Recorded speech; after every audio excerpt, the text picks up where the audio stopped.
Hello વિદ્યાર્થી મિત્રો, આજે આપણે ધોરણ 9 વિષય વિજ્ઞાન ચેપ્ટર 1 આપણી આસપાસના દ્રવ્યો એમાં લેક્ચર નંબર 4 માં છીએ અને આપણે અત્યાર સુધી ટોપિક નંબર 1.1 દ્રવ્યનો ભૌતિક સ્વભાવ જે છે ત્યાંથી સ્ટાર્ટ કરી અને ટોપિક નંબર 1.4 તાપમાનમાં ફેરફારની અસર જે છે ત્યાં સુધી જોયેલું છે. રેડી? આપણે આ પ્રકરણની શરૂઆતમાં જ દ્રવ્ય જે છે એની સામાન્ય સમજૂતી મેળવેલી કે દ્રવ્ય વિશે આધુનિક વૈજ્ઞાનિકો જે છે એ શું માને છે અને પ્રાચીન જે કઈ ઋષિમુનિઓ છે એ શું માનતા હતા. રેડી? એ બ્રહ્માંડ વિશે જે છે શું માનતા હતા. આવી આપણે સામાન્ય ચર્ચા જે છે એ આ પાઠના શરૂઆતમાં કરેલી હતી લેક્ચર નંબર 1 માં.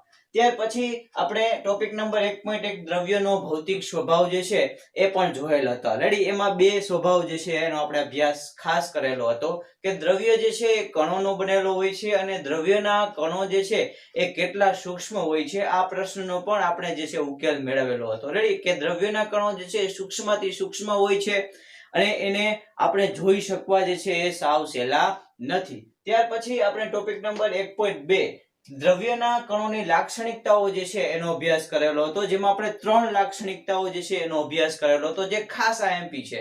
રેડી? કે દ્રવ્યના કણો વચ્ચે જે છે અવકાશ અથવા તો ખાલી જગ્યા રહેલી હોય છે.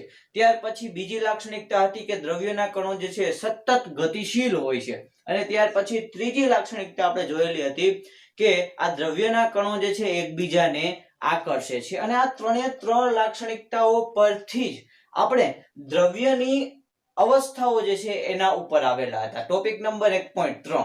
રેડી? કે દ્રવ્યની અવસ્થાઓ. તો આ દ્રવ્યની અવસ્થાઓ જે છે એમાં મૂળભૂત અવસ્થાઓ આપણે કઈ તો 3 હતી: ઘન અવસ્થા, પ્રવાહી અવસ્થા અને વાયુ અવસ્થા. રેડી? અને ત્યાર પછી બે અવસ્થાઓ જે છે એ પણ હાલમાં અત્યારે ઉપલબ્ધ છે. એક ઊંચા તાપમાને મળતી પ્લાઝ્મા અવસ્થા અને એક નીચા તાપમાને મળતી બોઝ-આઇન્સ્ટાઇન સંઘટક. રેડી? એના વિશે આપણે ટૂંકમાં જે છે ચર્ચા કરેલી હતી, પરંતુ ઘન અવસ્થા, પ્રવાહી અવસ્થા અને વાયુ અવસ્થા એના વિશે આપણે ડિટેલ્સમાં જે વાત કરેલી હતી. ત્યાર પછી આપણે ટોપિક નંબર 1.4 કે શું દ્રવ્ય પોતાની અવસ્થામાં ફેરફાર કરી શકે છે આ પ્રશ્નનો ઉકેલ જે છે એ મેળવવા માટે આપણે તાપમાનમાં ફેરફારની અસર જે છે એનો અભ્યાસ કરેલો હતો અને એમાં નેક્સ્ટ લેક્ચરમાં આપણે તાપમાનમાં ફેરફારની અસર જે છે એમાં છેલ્લો જે આપણો ટોપિક છે, રેડી, એ પ્રવૃત્તિ જે છે બાકી રહી ગઈ હતી. એ પ્રવૃત્તિ શું હતી તો કે NH4Cl એટલે કે એમોનિયમ ક્લોરાઇડ જે છે એની હતી અને ખાસ એમાં ઉધ્વપાતન અને નિક્ષેપણ જે છે એની વાત કરેલી હતી. તો હવે તરત જ તમને પ્રશ્ન થશે કે ઉધ્વપાતન અને નિક્ષેપણ એટલે શું? રેડી? તો આ ઉધ્વપાતન કોને કહેવાય અને નિક્ષેપણ કોને કહેવાય ને સમજવા માટે આ એક પ્રવૃત્તિ જે છે એ આપણે કરવાની છે. રેડી? એની પ્રવૃત્તિમાં કંઈ છે નહીં, હું તમને સમજાવી દઉં છું કે NH4Cl એટલે કે એમોનિયમ ક્લોરાઇડ જે છે એના ઉપરની આ પ્રવૃત્તિ જે છે એ છે. રેડી? Ammonium chloride.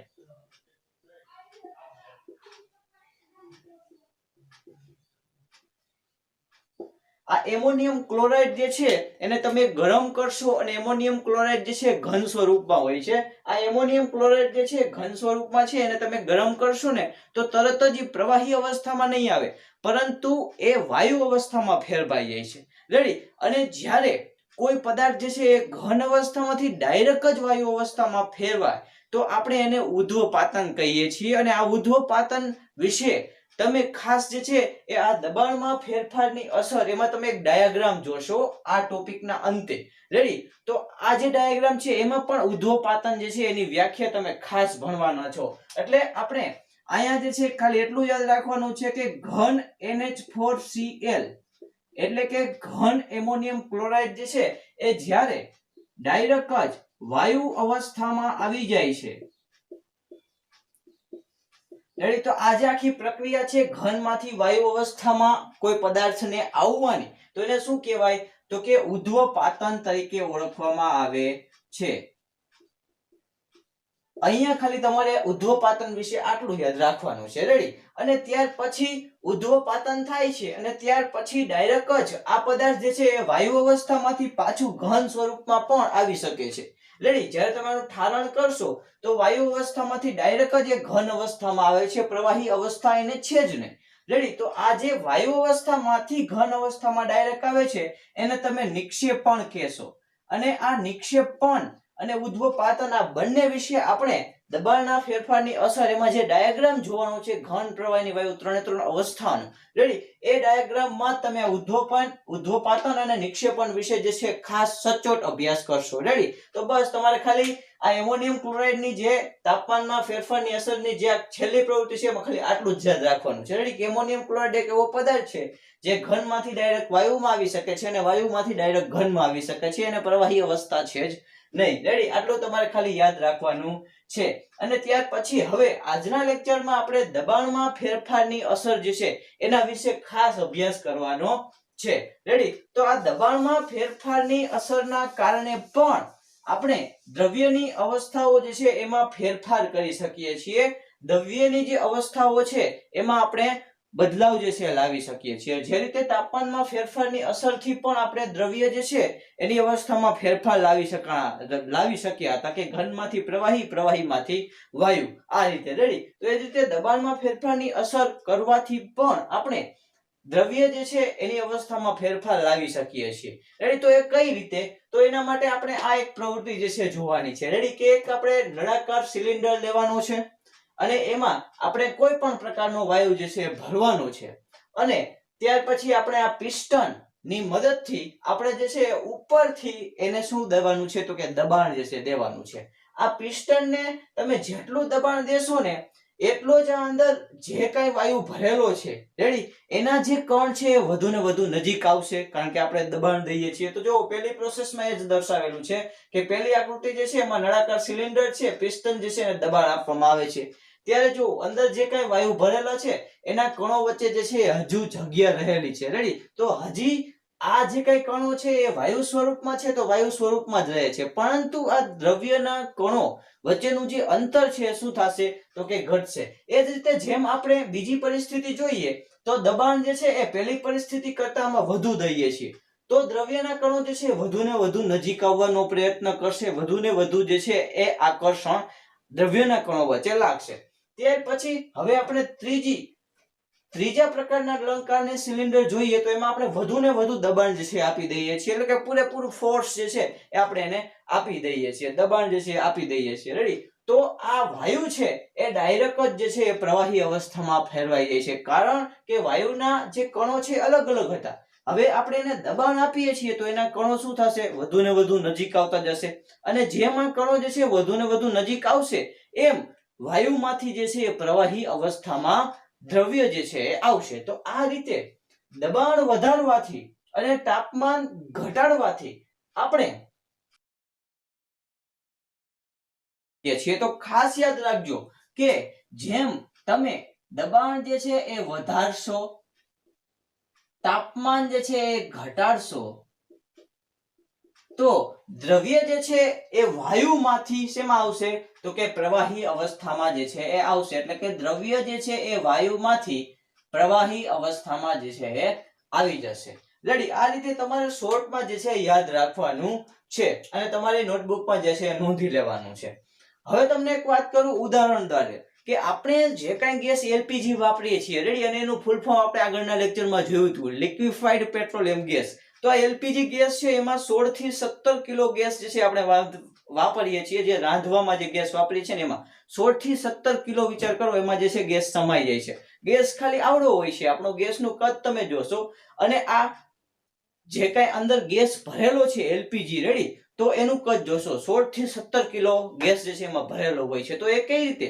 તો કે આ રીતે રેડી વધુ ને વધુ દબાણથી જે છે ભરેલો હોય છે અને એમાં સામાન્ય રીતે જે છે એ પ્રવાહી કૃત પેટ્રોલિયમ ગેસ એટલે કે પ્રવાહી અવસ્થામાં જ જે છે એ હોય છે પરંતુ જ્યારે નળીમાંથી બહાર નીકળે છે ત્યારે એ તરત જ જે છે પોતાની વાયુ અવસ્થા ધારણ કરી લે છે રેડી તો આ 17 કિલો ગેસ જે છે આ રીતે એકદમ દબાણથી જે છે એ આટલા નાના ગેસમાં જે છે સમાયેલો હોય છે ત્યાર પછી હવે આપણે આગળ અભ્યાસ કરીએ તો એક ઘન CO2 રેડી એટલે કે આપણે જે કઈ શ્વાસોશ્વાસ દરમિયાન જે ઉચ્છ્વાસ દરમિયાન આપણે જે કઈ CO2 વાયુ રેડી કાર્બન ડાયોક્સાઇડ વાયુ જે છે બહાર કાઢીએ છીએ આ જ CO2 વાયુનું ઘન સ્વરૂપ જેને ડ્રાય આઈસ એટલે કે સૂકો બરફ તરીકે પણ ઓળખવામાં આવે છે જે તમારે ખાસ યાદ રાખવાનું છે રેડી કે ડ્રાય આઈસ એટલે કે સૂકો બરફ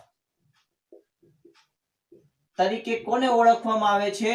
તો કે ઘન CO2, ઘન કાર્બન ડાયોક્સાઇડ જે છે એને ડ્રાય આઈસ એટલે કે સૂકો બરફ તરીકે પણ ઓળખવામાં આવે છે. રેડી? અને આ જે ઘન CO2 છે, રેડી, એને તમે લગભગ જોયો જ હશે. આપણે જ્યારે મૂવીઝમાં કોઈ સોંગમાં જોતા હોઈએ તો નીચે જે છે એ ધરતી ઉપર એકદમ સફેદ વાદળો જે છે એ બાંધેલા હોય છે. સફેદ વાદળો જે છે છવાયેલા તમને જોવા મળે કેટલાક સોંગમાં. એવું વાતાવરણ જે છે ક્રિએટ કરેલું હોય છે. રેડી? તો એ શેના કારણે છે? તો કે આ ઘન CO2, ઘન કાર્બન ડાયોક્સાઇડ ને કારણે જે છે એ વાતાવરણ ક્રિએટ થયેલું હોય છે. રેડી? કારણ કે ઘન કાર્બન ડાયોક્સાઇડ વાયુ જે છે એક એવો પદાર્થ છે કે જેને તમે વાતાવરણમાં મૂકી દો ને ખુલ્લો, તો વાતાવરણ દબાણે આ ઘન CO2 જે છે એ ડાયરેક્ટ પોતાના ઘન સ્વરૂપમાંથી વાયુ અવસ્થામાં આવી જાય છે. વાદળો જેવો, સફેદ વાદળો જેવો જે છે એ તમને તરત જ જોવા મળે છે. રેડી? તો આ રીતે આ ઘન CO2 જે છે એ ખાસ ઘનમાંથી ડાયરેક્ટ જ વાયુ અવસ્થામાં જે છે એ આવે છે. રેડી? જે આપણે મૂવીઝમાં કે સોંગમાં જે છે જોતા હોઈએ. રેડી? કે નીચે જે છે સફેદ વાદળો વાળું વાતાવરણ જે છે ક્રિએટ કરવામાં આવે છે. તો એ શાના કારણે? તો કે આ ઘન CO2, ઘન કાર્બન ડાયોક્સાઇડ ને કારણે હોય છે. રેડી? અને ત્યાર પછી હવે આપણે ખાસ ડાયાગ્રામ જે છે એનો અભ્યાસ કરવાનો છે. રેડી? ઘન પ્રવાહીને વાયુ અવસ્થા ઉપરનો જે ડાયાગ્રામ છે એ ડાયાગ્રામ તમે યાદ રાખી લેશો ને એટલે દબાણના ફેરફારની અસર જે છે એ અને આ દ્રવ્યની જે કઈ અવસ્થાઓ છે એ, રેડી, એમાં અડધું કામ તમારું 70% કામ જે છે પૂરું થઈ જાય છે. રેડી? તો તમે એક ચાર્ટ જે છે એ બનાવી લેજો ખાસ, અને એ ચાર્ટ જે છે તમારે યાદ રાખવાનો છે. ડાયાગ્રામ કીધો, ડાયાગ્રામ. રેડી? હવે આપણે ડાયાગ્રામ જે છે એ ખાસ આપણે સમજી લઈએ. રેડી? એ ડાયાગ્રામ ને જોઈ લઈએ.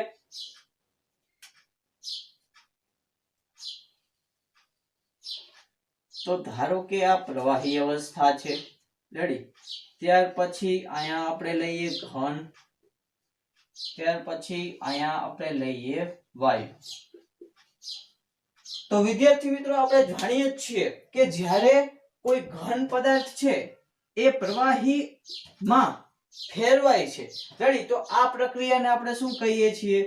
ગલન કહીએ છીએ. રેડી? જે તમારે ખાસ યાદ રાખવાનું છે કે કોઈ પદાર્થ ઘનમાંથી પ્રવાહી અવસ્થામાં જાય છે તેને આપણે શું કહેતા હોઈએ? ગલન કહેતા હોઈએ. ત્યાર પછી કોઈ પદાર્થ જે છે એ પ્રવાહીમાંથી વાયુ અવસ્થામાં આવે છે તો એને આપણે શું કહેતા? તો કે બાષ્પીભવન કહેતા. રેડી? કે બાષ્પીભવન.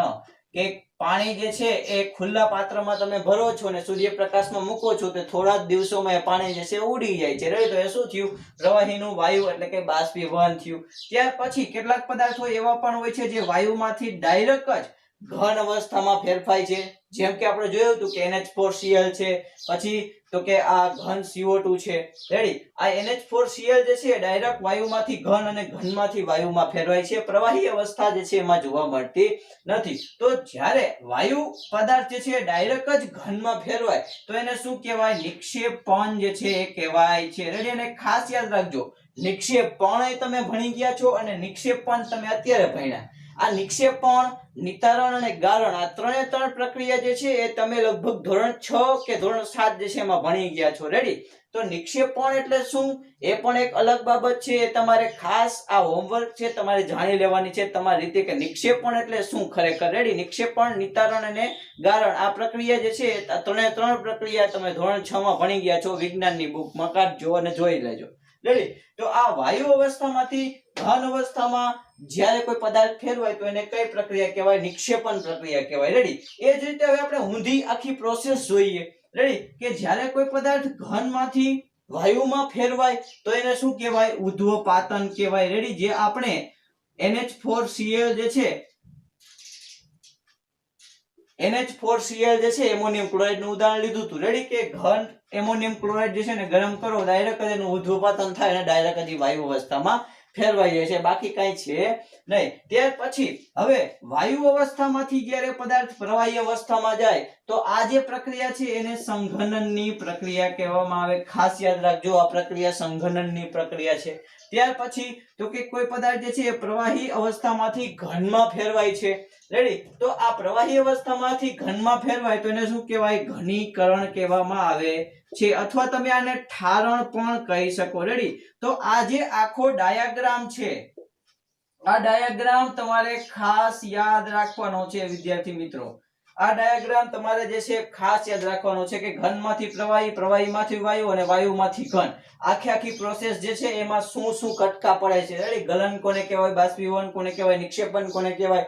એ જ રીતે ઘનમાંથી વાયુ છે તો ઉદ્ધોપતન, વાયુમાંથી પ્રવાહી છે તો સંઘનન અને પ્રવાહીમાંથી ઘન છે તો ઘનીકરણ. રેડી? આખી પ્રોસેસ જે છે તમારે યાદ રાખવાની છે. 6 એ 6 પ્રોસેસ તમને આમાં સમજાઈ જાય. જો ગલન, બાષ્પીભવન, નિક્ષેપણ, ઉદ્ધોપતન, સંઘનન અને ઘનીકરણ, આ 6 એ 6 પ્રોસેસ જે તમને આ ડાયાગ્રામ એક જ સમજાવી દે છે. વિચાર કરો, આપણે અત્યાર સુધી જે રામાયણ કરેલી છે આના ઉપર જ કરેલી છે, બાકી કાંઈ છે નહીં. રેડી? ત્યાર પછી હવે આપણે આ દબાણમાં ફેરફારની અસર જે છે એને સમાપ્તિ કરીએ છીએ અને આ દબાણમાં ફેરફારની અસર અને તાપમાનમાં ફેરફારની અસર એટલે કે ટોપિક નંબર 1.4 જે છે એને પણ પૂર્ણાવતી આપીએ છીએ. અને ટોપિક નંબર 1.4 પછી તમને જે કાંઈ 4 પ્રશ્નો આપેલા છે એના ઉત્તરો તમે ડિસ્ક્રિપ્શનમાં જે છે જોઈ શકો છો. રેડી? ડિસ્ક્રિપ્શનમાં હું મૂકી દઈશ. અને ત્યાર પછી આપણે આજના લેક્ચરમાં આ પાઠનો છેલ્લો ટોપિક 1.5 રેડી બાષ્પીભવન જે છે એની ચર્ચા કરવાની છે. અને જે આ ટોપિક, આ બાષ્પીભવનનો જે ટોપિક છે તમે સદીઓથી ભણતા આવો છો. રેડી? બાષ્પીભવન થી તો તમે અજાણ છો જ નહીં. રેડી? પણ આ ટોપિકમાં આપણે બાષ્પીભવનને લગતું એવું જોવાનું છે જે તમે આગળ અભ્યાસ કરેલા નથી. રેડી? તો બાષ્પીભવન ટોપિક જે છે આપણો આજનો લેક્ચરનો મેઇન ટોપિક છે. રેડી? તો ચાલો હવે આપણે ચર્ચા કરીએ બાષ્પીભવનની. રેડી? તો તમે બાષ્પીભવન વિશે જે છે એ સદીઓથી ભણતા આવો છો એટલે બાષ્પીભવન જે છે એની વ્યાખ્યા તો તમે જાણતા જ હશો. રેડી? એવી હું આશા રાખું છું. તો આપણે પહેલા બાષ્પીભવનની વ્યાખ્યા જે છે ત્યાંથી જ આપણે જે છે બાષ્પીભવનની સમજૂતી મેળવીએ કે બાષ્પીભવન ખરેખર કહેવાય કોને, અને બાષ્પીભવન જે છે એનું ઉદાહરણ પણ આપણે જે છે એ જોવાનું છે. રેડી? તો બાષ્પીભવન જે છે કોને કહેવાય તો તરત જ તમે મને કહેશો કે બાષ્પીભવન સર કોને કહેવાય, તો ક્યાં તો સાવ સહેલી વ્યાખ્યા જે છે તમે અમને પૂછી નાખી છે. રેડી? તો બાષ્પીભવન કોને કહેવાય તો કે ડાયરેક્ટ જ તમે એવી વ્યાખ્યા દેશો કે બાષ્પીભવન એટલે શું, તો કે પ્રવાહીમાંથી વાયુમાં રૂપાંતરણ થવાની જે આખી પ્રોસેસ છે, રેડી, એને બાષ્પીભવન કહેવાય. આવી તમને સિમ્પલ વ્યાખ્યા જે છે દેશો અને ડાયાગ્રામમાં આપણે હમણાં સમજેલી. રેડી? પરંતુ આ વ્યાખ્યા તમે જો પરીક્ષામાં લખીને આવો અને આ વ્યાખ્યાનો તમને 1 માર્ક હોય તો આ વ્યાખ્યામાંથી તમને ખાલી અડધો માર્ક જ મળી શકે. શા માટે? તો કે આ વ્યાખ્યા જે છે હજુ પણ અધૂરી છે. આ વ્યાખ્યામાં તમારે એક શરત ઉમેરવી પડે. બાષ્પીભવનની વ્યાખ્યામાં એક શરત ઉમેરવી પડે તમારે, અને એ શરત શું છે તો કે ઉત્કલન બિંદુથી ઓછા તાપમાને પ્રવાહી પદાર્થ જે છે એ પોતાની પ્રવાહી અવસ્થામાંથી જ્યારે વાયુ અવસ્થામાં ફેરવાય છે, બાષ્પ અવસ્થામાં ફેરવાય છે, એને બાષ્પીભવન કહેવાય. આ જ અમારી જે વ્યાખ્યા છે એ સાચી છે અને એનો તમને 1 માર્ક મળી શકે. આ વ્યાખ્યા તમે લખો એટલે તમને અડધો માર્ક મળે. પણ તમને તમારે ખાસ શરત જે છે દર્શાવવી પડે કે ઉત્કલન બિંદુથી ઓછા તાપમાને. રેડી? તો ચાલો આપણે એ વ્યાખ્યા જે છે એ લખી લઈએ કે જેથી તમને યાદ રહી જાય. તો બાષ્પીભવન જે છે કોને કહેવાય, ખાસ યાદ રાખજો. બાષ્પીભવન કોને કહેવાય તો કે ઉત્કલન બિંદુથી ઓછા તાપમાને પ્રવાહીમાંથી વાયુમાં રૂપાંતરણ થવાની પ્રક્રિયાને બાષ્પીભવન કહેવામાં આવે છે. રેડી? બાષ્પીભવન જે છે કહેવામાં આવે છે. આ બાષ્પીભવનની વ્યાખ્યા થઈ અને આ તમારે શરત જે છે ખાસ લખવી પડે. ઉત્કલન બિંદુથી ઓછા તાપમાને પ્રવાહીમાંથી વાયુમાં રૂપાંતરણ થવાની પ્રક્રિયાને બાષ્પીભવન કહેવામાં આવે. ત્યાર પછી હવે આપણે જોઈએ કે આ બાષ્પીભવન જે છે એનું ઉદાહરણ. રેડી? તો કે બાષ્પીભવન જે છે એનું એક ઉદાહરણ કયું છે ખબર છે તો કે બેસ્ટ ઉદાહરણ જે છે તમને યાદ રહી જાય એવું દઉં તો ખુલ્લા પાત્રમાં જ્યારે આપણે પાણી રાખીએ છીએ, રેડી, સૂર્યપ્રકાશમાં, તો થોડા જ દિવસોમાં આ પાણી જે છે એ એકદમ ઉડી જાય છે, એનું બાષ્પીભવન થઈ જાય છે. રેડી? ત્યાર પછી બીજું તમને એક ઉદાહરણ દઉં તો આપણે આ મમ્મી જે છે કપડાં ધોઈ અને સૂકવે છે સૂર્યપ્રકાશમાં. રેડી? તો આ કપડાં જે છે એ થોડોક સમય પછી જે છે તરત સુકાઈ જાય છે, તો એ પણ એક બાષ્પીભવનનું ઉદાહરણ થયું છે. રેડી? કે ત્યાંય પાણી જે છે એ પોતાની બાષ્પ અવસ્થામાં ફેરવાય છે, એટલે કે પ્રવાહીમાંથી બાષ્પ અવસ્થા જે છે એ આવે છે, તો એ પણ શું છે? બાષ્પીભવન કહેવાય. અને બાષ્પીભવનની એક ખાસ આ શરત જે છે એ તમારે એની વ્યાખ્યામાં દર્શાવવી જ પડે વિદ્યાર્થી મિત્રો, આ ભૂલતા નહીં.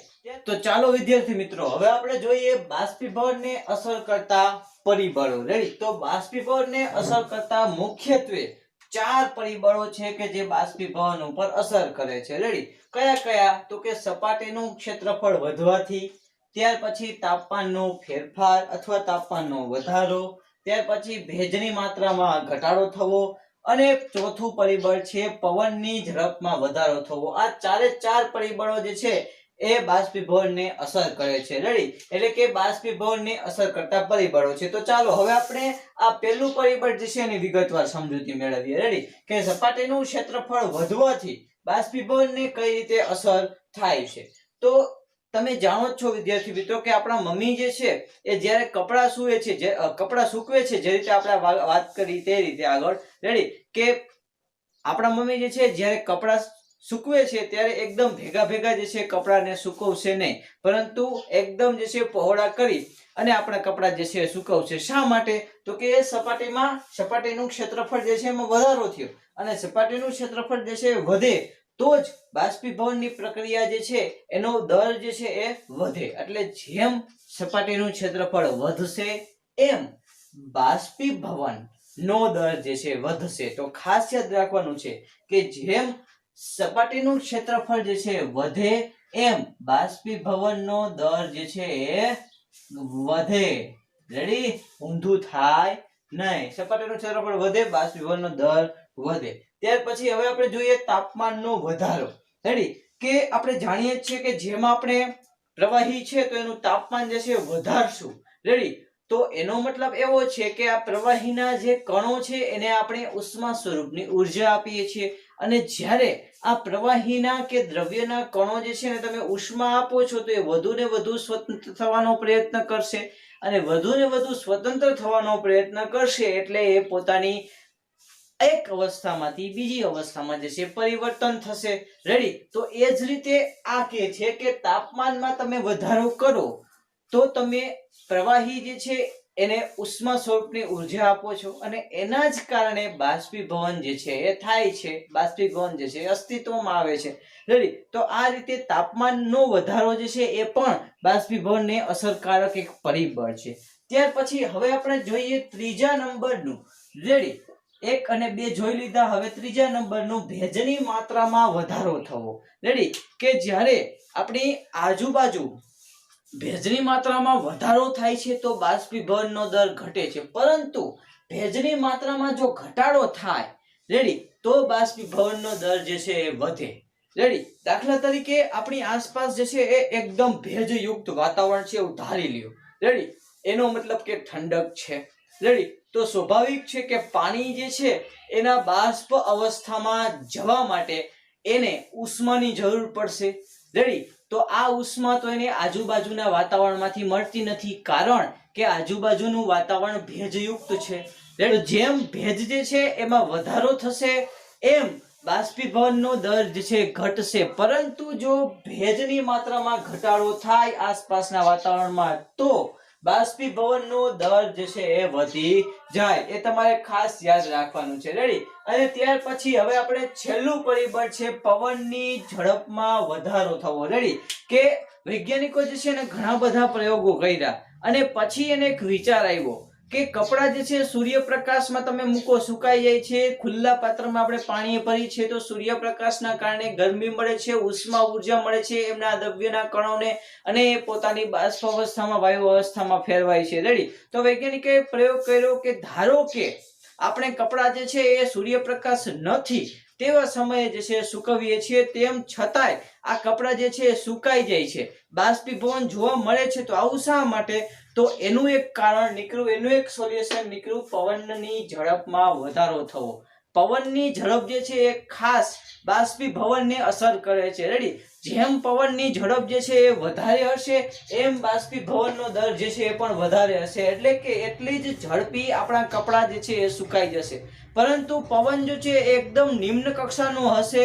રેડી? પવન જે છે એ એકદમ સાવ નિમ્ન કક્ષાનો હોય તો બાષ્પીભવનનો દર જે છે એ ઘટે છે. બાષ્પીભવનની જે આ પ્રક્રિયા છે ધીમી પડી જાય છે. રેડી? તો ખાસ વૈજ્ઞાનિકો જે છે આ ચોથું જે કઈ પરિબળ છે એ પણ અત્યારે હાલમાં હમણાં શોધી કાઢેલું છે કે પવનની ઝડપમાં વધારો થવો એ પણ ખાસ બાષ્પીભવનને અસરકારક એક પરિબળ છે અને એ પણ અગત્યનો ભાગ ભજવે છે આ બાષ્પીભવનની પ્રક્રિયામાં. રેડી? અને ત્યાર પછી આજના લેક્ચરનો આપણો આજનો છેલ્લો હવે ટોપિક આવશે કે બાષ્પીભવન જે છે એના કારણે ઠંડક કેવી રીતે ઉત્પન્ન થાય છે. તો વિદ્યાર્થી મિત્રો, આપણે હવે આગળના લેક્ચરમાં આ બાષ્પીભવનને કારણે ઠંડક જે છે કેવી રીતે ઉદ્ભવે છે આ પ્રશ્ન જે છે એની આપણે ચર્ચા કરવાની છે. રેડી? અને આગળનો જે કાંઈ એક છેલ્લો ટોપિક આપણે નાનો એવો બાકી છે, રેડી, એની આપણે જે છે આગળના લેક્ચરમાં વાત કરશું. કારણ કે આ લેક્ચર જે છે ઘણો બધો મોટો થઈ ગયેલો છે, એટલા માટે આ ટોપિક જે છે હવે પછીના લેક્ચરમાં જે છે આપણે રાખીશું. Ready? Thank you so much.